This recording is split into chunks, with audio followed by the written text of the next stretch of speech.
اعوذ باللہ من الشیطان الرجیم بسم اللہ الرحمن الرحیم الحمد للہ الذی نور قلوب العارفین بنور معرفتہ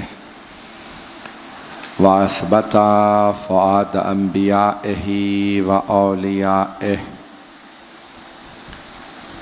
بقصص الانبیاء والمرسلین وأكمل إيمان المسلمين والمؤمنين بولاية علي أمير المؤمنين عليه السلام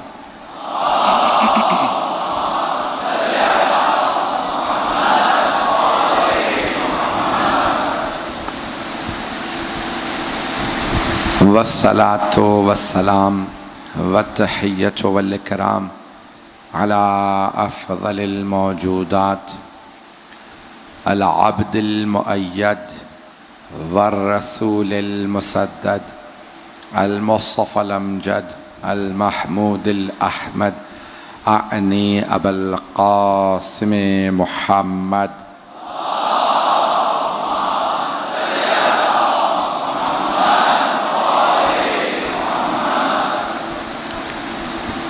وعلى روحه ونفسه وسحره ووسيه سيد الأتقياء والأصفياء مولى الموالي إمام المتقين علي بن أبي طالب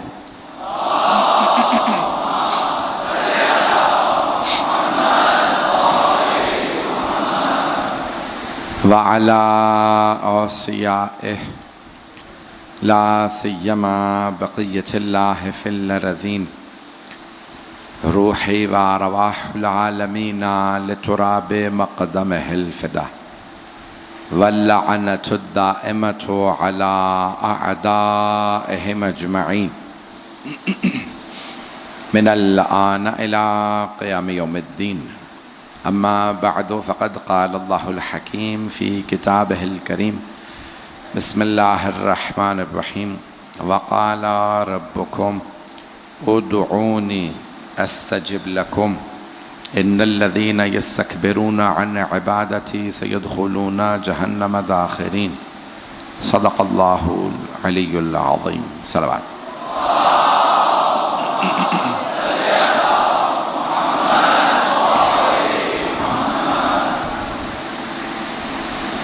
عزیزان گرامی، خداوند متعال فرما رہا ہے وقال ربکم، اور تمہارے رب نے کہا ہے ادعونی، مجھے پکارو، استجب لکم، میں تمہاری دعاؤں کو سنوں گا۔ ان الذین یستکبرون عن عبادتی، وہ جو میری عبادت سے تکبر کرتے ہیں، اکڑتے ہیں، سیدخلون جہنم داخرین، وہ جہنم میں چلے جائیں گے بہت ہی ذلت کے ساتھ۔ تو یہاں پہ دعا کے بعد کہا ہے تکبر نہ کرو، ان الذین یستکبرون عن عبادتی، توجہ ہے، دو لفظ ہیں، شاید میں نے پہلے کبھی پیش کیا ہو، تکبر اور استکبار، دو لفظ، دونوں عربی کے لفظ ہیں، اردو میں دونوں کا ترجمہ تکبر کیا جاتا ہے، لیکن عربی میں دونوں کا مفہوم الگ الگ ہے۔ تکبر کہتے ہیں اس تکبر کو جس پہ انسان کے پاس کچھ ہو اور وہ اس پہ اعترائے، اور استکبار وہ تکبر ہے کہ جس میں انسان کے پاس کچھ نہ ہو پھر بھی اکڑے، اعترائے۔ اللہ نے شیطان کے لیے کہا ہے ابا واستکبر وکان من الکافرین، کہ شیطان نے استکبار کیا تھا، کس کے مقابلے میں؟ اللہ کے مقابلے میں کھڑا ہو گیا تھا۔ تو اب جتنا مرضی عبادت، جتنی بھی عبادات لے آتا، کچھ بھی نہیں۔ لیکن اللہ فرما رہا ہے کہ اس نے استکبار کیا۔ جب کسی کے پاس کوئی شے ہو تو تکبر، نہ ہو تو استکبار۔ توجہ چاہوں گا، شیطان نے کہا میں آدم کو سجدہ نہیں کروں گا جو اللہ کے بنائے ہوئے کو نہ مانے۔ اللہ کہتا ہے یہ تکبر نہیں، استکبار ہے، اکڑ ہے، لیکن اس اکڑنے کے لیے اس کے پاس کچھ ہے نہیں۔ جب انسان کے پاس کچھ ہو تو تکبر ہے، ایک کے پاس دولت ہے، دولت پہ اکڑ رہا ہے، اسے کہتے ہیں تکبر. کچھ ہے لیکن تکبر اللہ کو پسند نہیں. استکبار ایسا اکڑنا کہ ہے بھی نہیں اور اکڑ رہا. جناب امیر فرماتے ہیں اکڑنا مردے کی علامت ہے. اگر ہو یقین مانے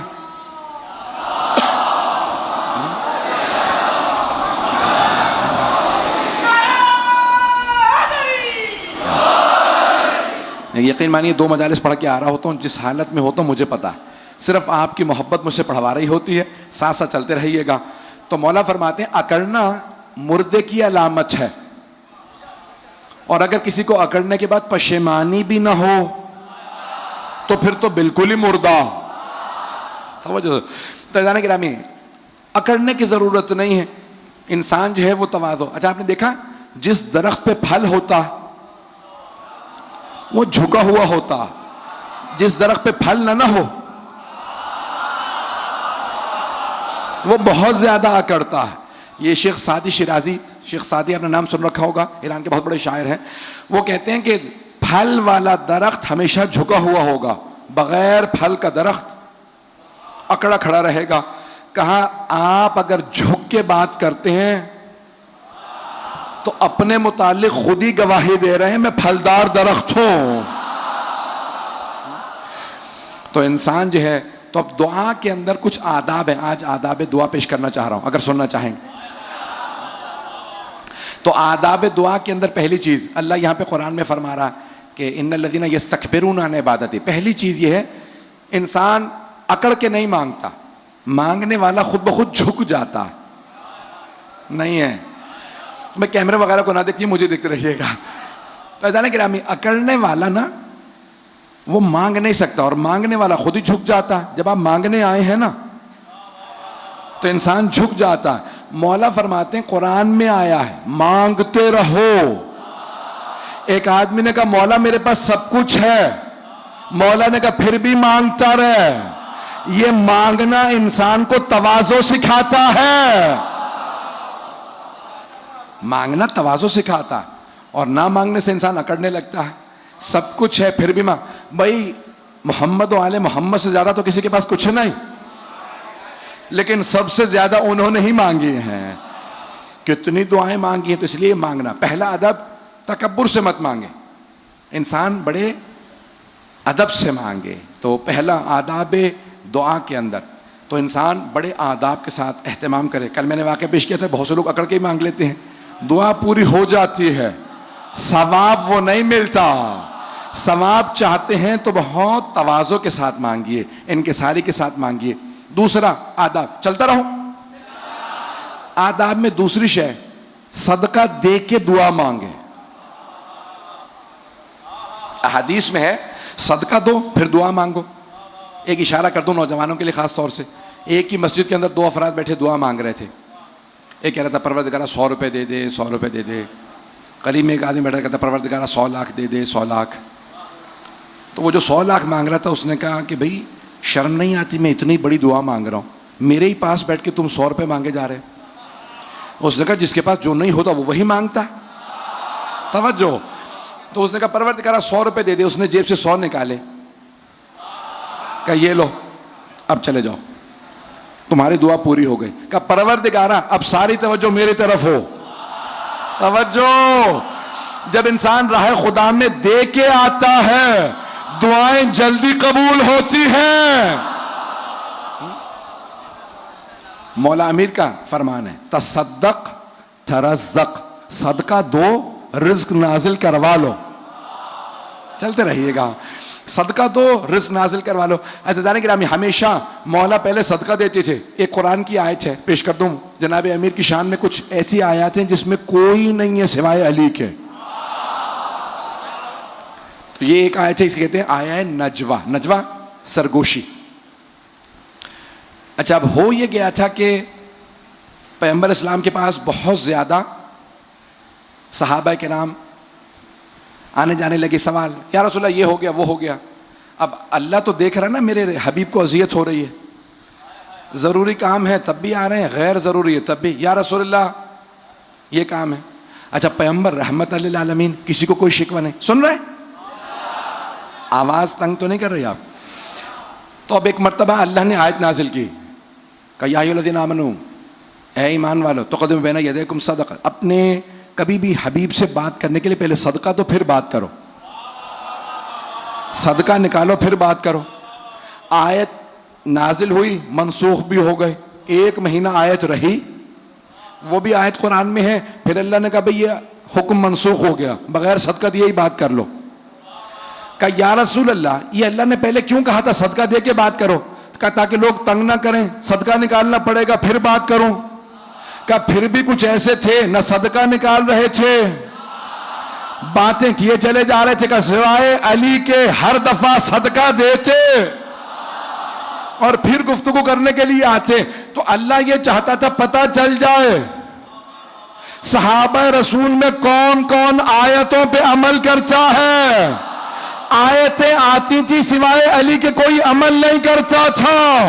پتہ نہیں لوگ ہیں یا نہیں ہیں، بڑے احتیاط سے بول رہا ہوں۔ آیات آتی رہتی تھی، عمل کرنے والے کم ہوتے تھے۔ جناب امیر ہمیشہ صدقہ نکالتے، پھر کہتے یا رسول اللہ میں بات کرنے آیا، یا رسول اللہ گھر تشریف لائیے، یا رسول اللہ آج ہماری طرف کھانا۔ توجہ ہو، بار بار صدقہ نکالتے پھر بات کرنے آتے۔ اور علی کو صدقہ نکالنے کا اتنا شوق تھا، بہانے بہانے سے صدقے دیتے رہتے تھے۔ عزیزان گرامی، مولا کو بھی عطا کرنے کی عادت ہے، اس لیے آپ اردو میں کہتے ہیں مشکل کشا، لیکن طریقہ ہے، آداب میں آیا ہے کہ جس کسی سے مانگو اس کا وہ واسطہ دو جو اس سے مخصوص ہو۔ نہیں پہنچا سکا، 14 سے بھی اگر مانگو تو ان سب کا ایک واسطہ مخصوص ہے۔ سوری، میں روک دوں اس سے پہلے کہ میں یہ بات پیش کروں، یہ بتا دوں کہ آیا 14 سے مانگا بھی جا سکتا ہے یا نہیں؟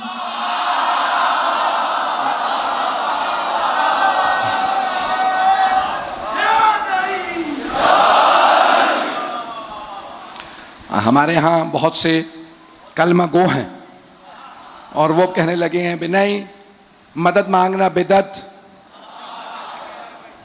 اور مردوں سے مدد مانگنا بدعت ہے، مردوں سے دعا مانگنا بدعت، بھئی کوئی شے نہیں مانگ سکتے۔ ایک بات صحیح کہی ہے، دوسری غلط۔ مردوں سے مانگنا بدعت ہے، اور میں اسے شیعہ ہی نہیں مانتا جو اہل بیت کو مردہ مانے۔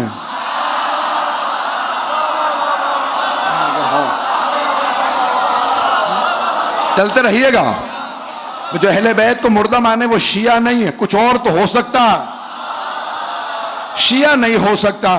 قرآن کہہ رہا ہے وَلَا تَحْسَبَنَّ الَّذِينَ قُتِلُوا فِي سَبِيلِ اللَّهِ أَمْوَاتٌ بَلْ أَحْيَاءٌ عِندَ رَبِّهِمْ يُرْزَقُونَ۔ گمان بھی مت کرنا وہ جو راہ خدا میں مارے جائیں، گمان بھی مت کرنا کہ وہ مردہ ہیں، بل احیاء عند ربہم یرزقون، بلکہ وہ زندہ ہیں، رب سے رزق پاتے ہیں۔ شہید مردہ نہیں ہوتے، توجہ، شہید مردہ نہیں۔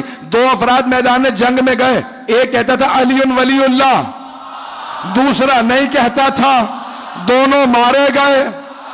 جو کہتا تھا علی ولی اللہ وہ شہید، جو نہیں کہتا تھا وہ مردار۔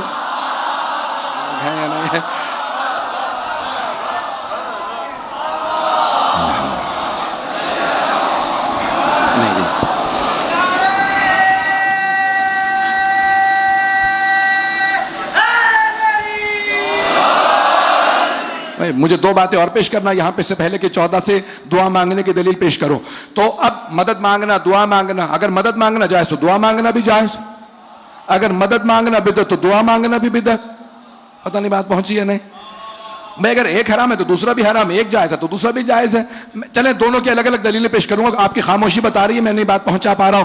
عزیزان گرامی، تو وہ کہتے ہیں کہ نہیں مردوں سے مدد نہیں مانگ سکتے، تو ہم بھی کہتے ہیں مردوں سے نہیں مانگ سکتے، اور ہمارا یہ عقیدہ ہے کہ آل محمد مردہ نہیں بلکہ پیغمبر کی حدیث ہے، امام فخر الدین رازی نے بھی لکھی ہے اور امام جار اللہ زمخشری نے بھی لکھی ہے اپنی اپنی تفسیر میں، اور دونوں شیعہ نہیں ہیں۔ توجہ کہ پیغمبر نے فرمایا الا ومن مات علی حب آل محمد مات شہیدہ، جو آل محمد کی محبت میں مرے وہ شہید ہے۔ مرے شہید نہ ہو جہاں مردہ بھی شہید ہو. آل محمد کا ماننے والا مردہ نہیں ہے، شہید ہے. توجہ، آل محمد کا ماننے والا مردہ نہیں ہے، شہید ہے. جن کا ماننے والا گنہگار ہے، خطا کار ہے، تو پتہ نہیں ہے یا نہیں ہے، غریب ہے، مسکین ہے، فقیر ہے، لیکن ہے شہید. جب ماننے والا زندہ ہے تو پھر جنہیں وہ مان رہا وہ کیسے مردہ؟ جملہ پیش کر رہا ہوں، نہ جانے ہمیں کیوں کہتے ہیں آل محمد سے مانگنا بدعت. ہم نے تو تمہیں کبھی نہیں کہا.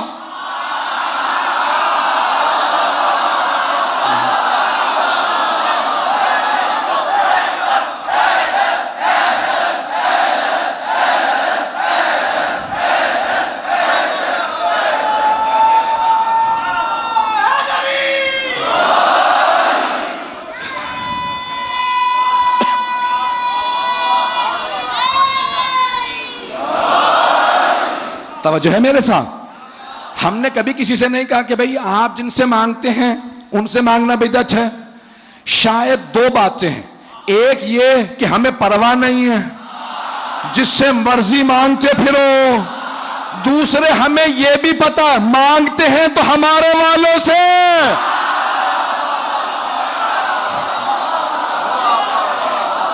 انہیں بھی پتا ہے اوروں سے مانگیں گے تو کیا ملنے والا ہے. چلیں، بہت سے کہتے ہیں بھی تم لوگ کیوں کہتے ہو کلمے میں علی ولی اللہ؟ بھئی ہم کہتے ہیں نا، ہم آپ کو اجازت دے رہے ہیں، آپ جسے چاہیں آپ کہہ لیجئے. ایک صاحب مجھ سے بہت زیادہ بحث رہے تھے، نہیں کوئی دلیل دیجئے. میں نے کہا قرآن کی آیت ہے 5واں سورہ 55ویں آیت. کہنے لگے ٹھیک ہے. تو میں نے کہا بھائی اتنا کیوں لڑ رہے ہیں مجھ سے آپ کسی کا بھی نام لگا کے کہہ دیجئے. میں نے چند نام لے دیے، کوئی بھی نام لگا لیں، ہمیں کوئی مسئلہ نہیں، آپ جس کا چاہیں کہہ لیں. ولی اللہ. کہنے لگے بات یہ ہے کہ علی نا کلمے میں بالکل پوری طرح صحیح بیٹھ جاتا ہے. ہمارے والوں کے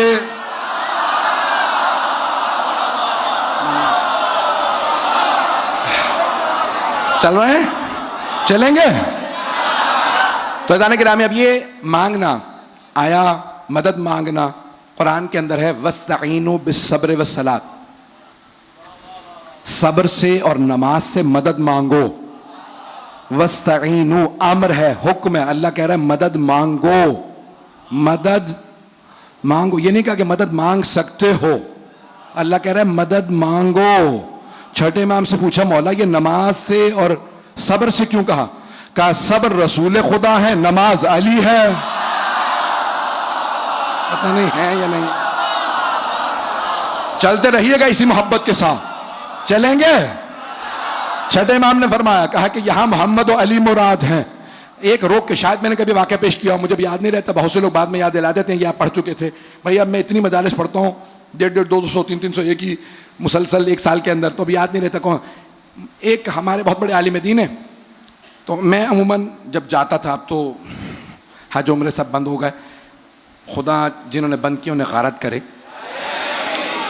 تو جب جاتا تھا تو بغیر امامے ابا قبا کے سادہ لباس، تاکہ کسی کو پتہ نہ چلے کون ہے. جتنی مرضی زیارتیں پڑھاؤ، جتنے مرضی مسائل پڑھو، دعائیں پڑھتے رہو، کسی کو پتہ نہیں کون ہے. امامہ پہنو، کچھ نہ بولو.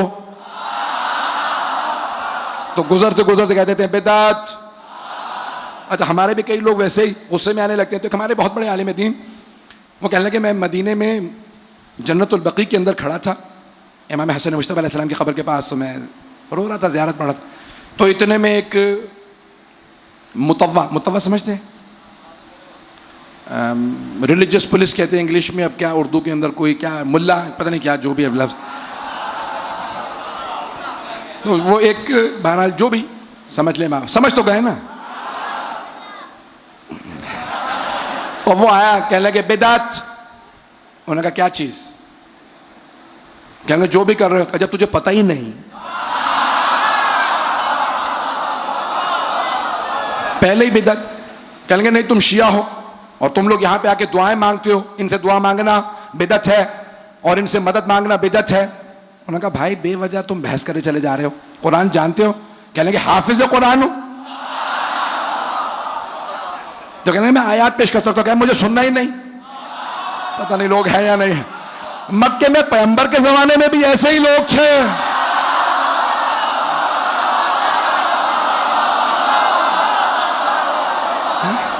آج بھی ایسے ہی ہے کہ مجھے سننا ہی نہیں. کہا جتنی مرضی آیتیں پڑھتے رہو، میں سنوں گا ہی نہیں.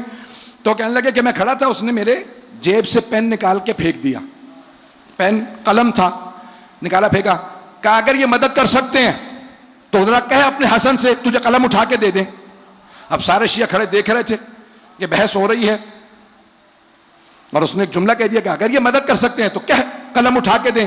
کہنے کہ اگر میں تیرے منطق کو مان لوں نا کہ حسن مجتبیٰ قلم اٹھا کے نہیں دے سکتے، تو پھر اللہ بھی نہیں دے سکتا. نہیں ہے یا نہیں؟ نہیں ہے.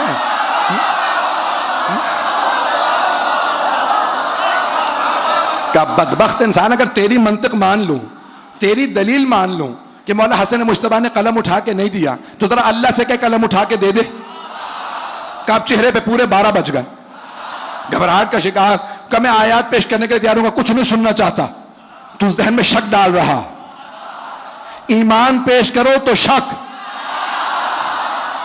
نہ جانے کس کے ماننے والے ہیں، انہیں شک کے سوا کچھ نظر ہی نہیں آتا. فیضان گرامی اب آئیں تو کہا پہ کیوں مدد مانگ سکتے ہیں ان سے؟ قرآن کہہ رہا مدد مانگو. ایک اور دلیل پیش کر دوں. ایک ہے جیسے عیسائی کہتے ہیں چاہے اللہ سے مانگو، چاہے اللہ کے بیٹے عیسیٰ سے مانگو، چاہے روح قدس. یہ ہے شرک کہ سب برابر ہیں اللہ کے. لیکن اگر کہیں کہ نہیں میں نے دونوں شکلیں بنائی ہیں، ایک ہے کہ جب سب کو برابر رکھ دے، لیکن اگر کہ نہیں اللہ ان کا بھی خدا ہے، توجہ ہو، اللہ ان کا بھی خدا ہے، محمد کا بھی، علی کا بھی، فاطمہ حسن حسین علیہ الصلوۃ والسلام. اب آپ ان سے مانگیں تو کہیں کہ پروردگار سے لے دو. اللہ سے کہیں تو ان کا واسطہ دے، ان سے کہیں تو اللہ کا واسطہ. تو بھائی کہتے بھائی اگر انہوں نے اللہ ہی سے لے کے دینا ہے تو اللہ سے مانگ لو. کئی مرتبہ دنیا میں آپ جاتے ہیں، کہتے ہیں بیٹا ساتھ چلو، تمہارے بابا سے کام ہے، سفارش لگا دینا، تمہاری بات رد نہیں ہوگی. آل محمد اللہ کے خاص بندے ہیں، ہماری رد ہو جاتی ہے، ان کی نہیں.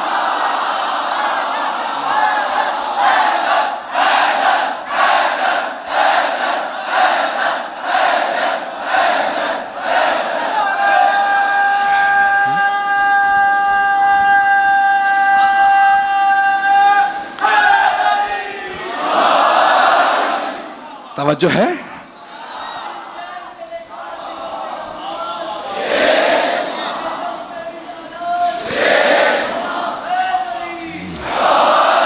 چلتے رہیں گے؟ چند ایک دلیلیں اور سننا چاہیں گے نا؟ تو اب دعا کے آداب ہیں. آئیے ذرا عزیزان گرامی، یہاں تک ہے کہ جو مظلوم ہو اس کا واسطہ دو.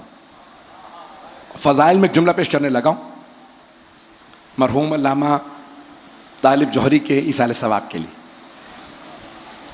کہ ان کی روح خوش ہو جائے گی. ان کا پہلا محرم ہے کہ وہاں مولا کی بارگاہ میں پیش کر رہے ہوں گے، اور انہیں کہ نہیں تمام کے تمام جو میرے بزرگ علماء خطبہ دنیا سے چلے گئے جو مجالس پڑھتے تھے اب نہیں ہیں، ان سب کی روحوں کی خوشنودی کے لیے ایک جملہ پیش کرنا چاہتا ہوں. سنیں گے نا؟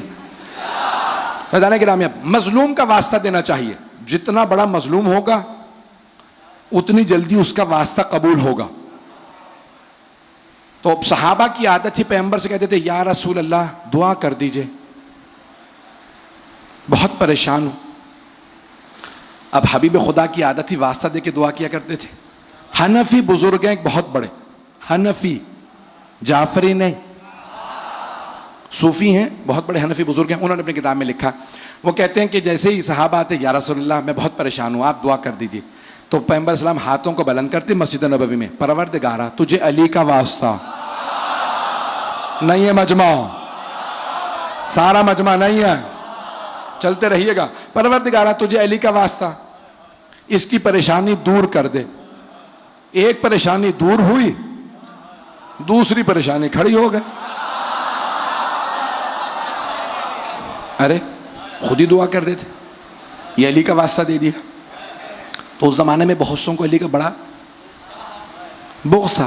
تو اب کہا یا رسول اللہ میں بھی پریشان ہوں, میرے لیے دعا کر دیں. جناب ختمی مرتبہ نے ہاتھ اٹھا, پروردگارا یہ بھی پریشان ہے, اس کی پریشانی علی کے واسطے دور فرما دے. ایک تیسرے صاحب آئے, انہوں نے کہا یا رسول اللہ بہت ہی پریشان ہوں, بچے بھی بیمار ہیں, گھر والے بھی بیمار ہیں, آپ دعا کر دیں. کہا پروردگارا علی کا واسطہ. اب برداشت ختم ہو گئی. ان میں سے ایک نے دوسرے سے باہر جا کے کہا میں پریشان تو علی کا واسطہ, تو پریشان تو علی کا واسطہ, وہ پریشان تو علی کا واسطہ. یہ کب تک علی کا واسطہ چلے گا؟ تو وہ دوسرے صاحب بولے زیادہ نہ خفت اٹھا, زیادہ غصے کی ضرورت نہیں ہے, جب علی پہ وقت آئے گا نا تو پھر تیرا میرا واسطہ ہوگا. پتہ نہیں لوگ ہیں یا نہیں ہیں, کیسی کیسی خوش فہمیاں لیے بیٹھے تھے. چلتے رہیے گا بھائی, جس محبت سے سن رہے ہیں رات کے اس پہر کے اندر. تو ایک مرتبہ کہا کہ بھائی بس دعا مانگو کہ علی بھی پریشان ہو. تو کہا کیا ہوگا؟ کہ بھائی ہمارا واسطہ ہوگا. پیغمبر کے پاس آئیں گے علی کہ یا رسول اللہ بھائی ان کی دعائیں پوری ہو گئے. آج علی آ گئے, کہا یا رسول اللہ بہت پریشان ہو, دعا کر دیجئے. اب سب نے کان لگا لیے, پیغمبر کس کا واسطہ دیں گے؟ پیغمبر نے ہاتھ اٹھایا, کہا پروردگارا تجھے علی کا واسطہ.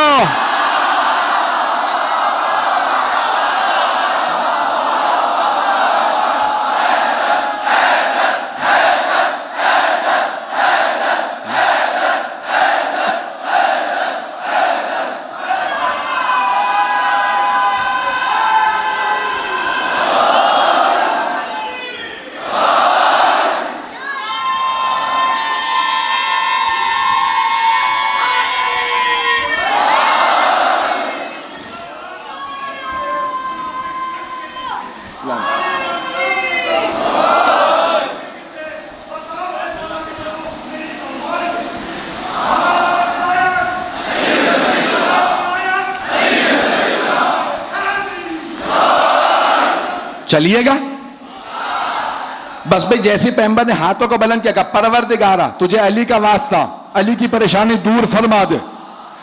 بھئی جناب امیر نے آمین کہا. اب ان میں سے ایک صاحب سے رہا نہیں گیا, بول اٹھے, کہا یا رسول اللہ میں پریشان تو علی کا واسطہ, یہ پریشان تو علی کا واسطہ, وہ پریشان تو علی کا واسطہ. علی پریشان تو علی کا واسطہ. یہ کب تک علی کا واسطہ چلے گا؟ ہمارا اس کا واسطہ کیوں نہیں آتا؟ پیغمبر نے فرمایا جب میں بھی پریشان ہو تو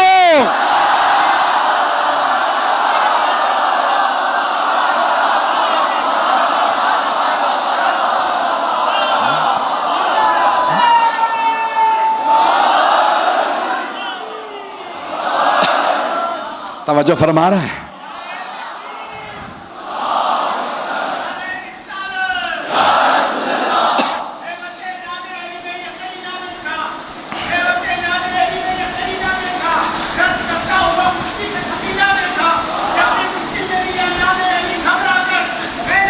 کی جبی پہ بھی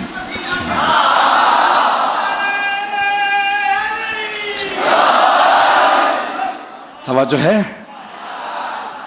جو سب سے مظلوم ہوتا ہے نا واسطہ اسی کا دیا جاتا ہے. پیغمبر اپنی زندگی میں سمجھا رہے ہیں دیکھو علی مظلوم ہے, علی سے بغض نہ رکھنا, علی کا بغض جہنم میں لے جاتا ہے. تو عزیزان گرامی یہ واسطہ دے کے ہمیشہ دعا مانگے. اب جس کا بات اگر پہنچ رہی ہو تو جس ہستی سے مانگ رہے ہیں ہر ہستی کا ایک واسطہ ہے. مکمل کروں بات یا بس زیادہ وقت نہیں لوں گا؟ تو عزیزان گرامی واسطہ دے کے دعا, آداب دعا کے اندر ہے صدقہ دے کے دعا مانگیں, صاف لباس پہن کے, دل کو صاف کر کے. اگر کوئی قریبی رشتہ دار ناراض ہو تو راضی کر کے, خصوصاً اگر والدین ناراض ہوں تو انہیں پہلے راضی کریں, مخصوصاً ماں اور باپ کو راضی کر کے دعا مانگیں, دعا رد نہیں ہوگی. دعا کی قبولیت کی والدین کی رضایت بہت ضروری ہے. پیغمبر سے کسی نے کہا کہ بھئی میرے والدین راضی نہیں تھے, تو کہا انہیں راضی کر لے. کہا دونوں کا انتقال ہو گیا, تو کہا قبروں کا پتہ ہے؟ کہ نہیں قبروں کا بھی نہیں پتہ کہاں ہے. تو کہا خود ہی اپنے ہاتھ سے 2 قبریں بنا, ایک کو کہے یہ باپ کی قبر ہے, دوسرے کو کہے ماں کی. دونوں قبروں سے کہے ان کے لیے قرآن پڑھ, انہیں راضی کر, تصور کر کے کہ میرے ماں باپ ہیں. نہیں پہنچا سکا, عام گنہگار ماں باپ کی قبروں کی شبیہ بنانا سکھا رہے ہیں. پتہ نہیں لوگ ہیں یا نہیں ہیں. کہا نہیں, ماں باپ کا بھی انسان واسطہ دے سکتا ہے اور ان کو راضی کر. سننے چاہیں گے؟ بھائی میری ایک وصیت ہے, خاص طور سے نوجوان بہت زیادہ ماشاءاللہ بیٹھے ہیں, کہ کوئی بھی عزادار نوجوان ماں باپ کا گستاخ نہیں ہونا چاہیے. سب عزادار اپنے والدین کو راضی رکھیں, چاہے بزرگ ہو جوان ہو. تو ایک بات کی پابندی ہونی چاہیے, کوئی بھی والدین کے سامنے گستاخی نہ کرے, بلند آواز سے بات نہ کرے, ہمیشہ سر جھکا کے بات کرے. آپ نے دیکھا ہے نا کہ جو تواضع ان کے ساری سے پیش آتے ہیں, اللہ انہیں بہت ترقی عنایت کرتا ہے, انہیں بہت مقام عطا کرتا ہے. اور یہاں تک حدیث میں ہے, ایک آدمی نے کہا یا رسول اللہ, اور جناب امیر سے ظاہراً کہا یا جناب رسول خدا سے. سننا چاہیں گے؟ ایسی باتوں پہ بھی داد آنی چاہیے, نہیں تو یقین مانیے دل ٹوٹ جائے گا میرا. تو کہا یا علی بہت دولت چاہتا ہوں, بہت دولت چاہتا ہوں. مولا نے کہا کتنی؟ کہا اتنی کہ گن نہ سکوں. مولا نے کہا جا کے والدین کی خدمت کر. کہا یا علی بہت نام چاہتا ہوں کہ میں گن نہ سکوں کتنے مجھے جانتے ہیں. کہا جا کے والدین کی خدمت کر. توجہ, کہا والدین کی خدمت کر. تو پھر تیسری بات کہی, کہا یا علی لوگوں کے دلوں میں گھر چاہتا ہوں. بھئی بہت سے لوگوں کا نام ہوتا ہے لیکن لوگ انہیں چاہتے نہیں. کہا میں چاہتا ہوں لوگ مجھے چاہیں. کہا والدین کی خدمت کر. 5 یا 6 چیزیں اس نے کہیں. مولا نے ہر بات پہ کہا والدین کی خدمت کر. کہا یا علی ہر چیز والدین کی خدمت میں. مولا نے کہا یہ تو دنیا ہے, آخرت بھی والدین کی خدمت سے.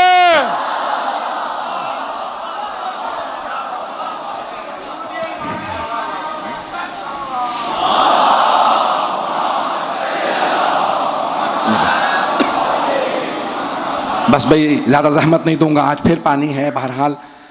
لیکن پھر بھی جس محبت سے لوگ آ رہے ہیں, مجھے بتایا کہ یہ جعفر طیار کی تاریخی مجمع رہا. جناب سیدہ آپ سب کا آنا قبول فرمائے, آپ کی توفیقات میں اضافہ فرمائے. جو محبت دی ہے میں بے انتہا ممنون ہوں. جس عقیدت سے آپ سن رہے ہیں, میں آنکھیں دیکھ رہا ہوتا ہوں, چہرے پڑھ رہا ہوتا ہوں, جس محبت سے آپ دیکھ رہے ہوتے ہیں میں ممنون ہوں. جناب سیدہ کا صدقہ ہے, اللہ ہم کسی لائق نہیں ہیں.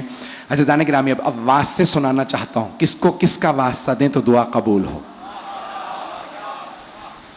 یہی میں پیش کر رہا تھا کہ جس کو جس کا واسطہ دیں گے تو کہیں کس کو کس کا واسطہ دیں. تو کہا ایک واسطہ ہر جگہ چلتا ہے, اللہ کے پاس بھی, رسول خدا کے پاس بھی, جناب امیر کے پاس بھی, اور باقی 11 اماموں کے پاس بھی. ایک واسطہ کبھی رد نہیں ہوتا, وہ ہے سیدہ کا واسطہ. روایات میں ہے کہ اللہ کو جناب سیدہ کا واسطہ بہت پسند ہے. دوسرا واسطہ جناب امیر کا واسطہ کیا ہے؟ اب پہلے رسول خدا کا پیش کر دیتا ہوں پھر جناب امیر. تو کہا جب رسول خدا کو واسطہ دینا ہو تو یا جناب امیر کا یا جناب سیدہ کا, ان کا یہ واسطہ. بعض نے کہا کہ نہیں, دونوں نواسوں کا واسطہ. رسول خدا کو امام حسن حسین سے بہت محبت تھی, اتنی محبت تھی کہ یہ بھی شیعہ سنی دونوں کتابوں میں ہے. چند جملے فضائل کے سن لیں, بس اسی پہ تمام کرو. کہ شیعہ سنی دونوں کتابوں میں کہ اتنی محبت تھی کہ دونوں کو کاندھوں پہ سوار کر کے جاتے تھے مسجد, دونوں کم سن. تو ایک بہت بڑے صحابی نے کہا کتنی اچھی سواری ہے. رسول خدا نے کہا واپس آ, تو نے یہ نہیں کہا کتنے اچھے سوار ہیں. شیعہ سنی دونوں کتابوں کے اندر ہے کہ رسول اسلام نے فرمایا تو نے سوار نہیں دیکھے. دونوں نواسوں سے بہت محبت. جناب امیر کا واسطہ کیا ہے؟ تو روایت میں جناب امیر کا واسطہ جناب زینب کبریٰ.